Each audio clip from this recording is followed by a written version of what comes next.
So, we're continuing on with kind of the theme of last week, talking about film photography because it has so much science in it and my brain just kind of like rotates around hobbies it does and then roots in different things, and right now we're back in a film photography stage, so as some of you guys may know, if you've seen my channel, I like to play with, well, number one, I love film photography, and number two, I like to play with experimental films.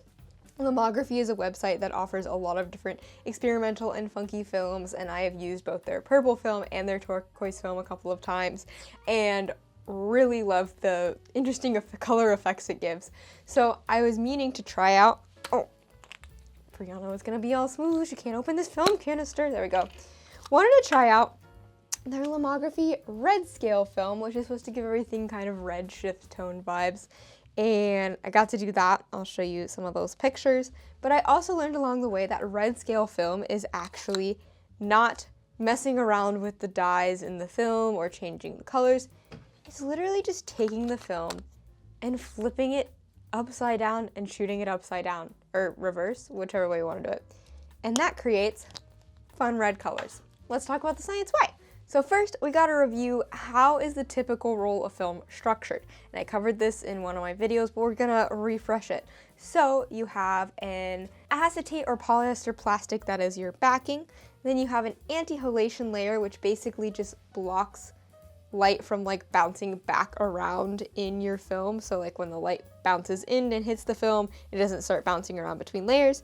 And then you have 3 light sensitive layers, your red, green, and blue light sensitive layers. Or between the blue sensitive layer and the red, green sensitive layer, you have a yellow layer that is actually meant to remove any blue sensitivity that the other layers have, because silver emulsions are always very sensitive to blue light.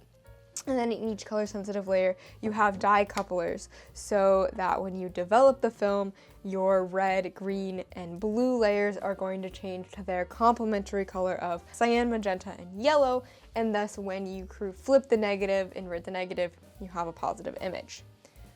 If you were to take the film and turn it around, load it back inside your camera, and shoot it, how does this change the path of light?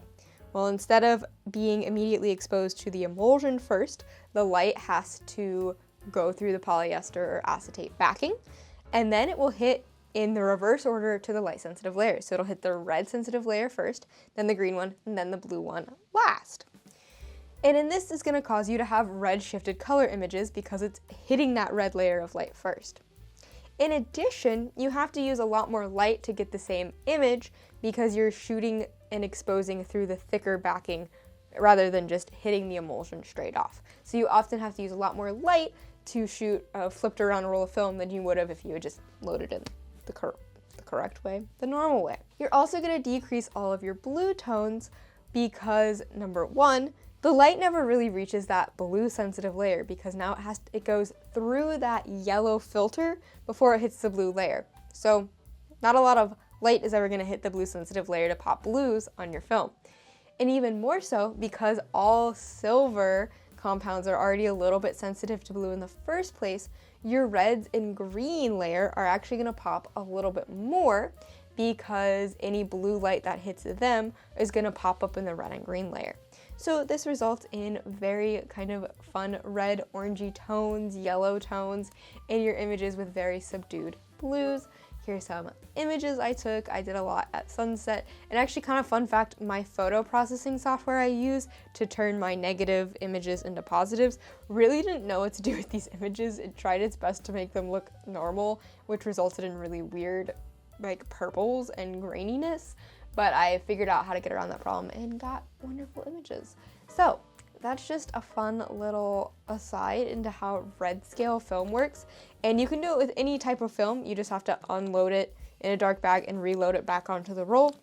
Lomography just happens to sell that film that they already did that to, and easy enough to pop into your camera. But people do it with different types of film all the time for different results. So pretty cool little spot of science, fun technique in film photography.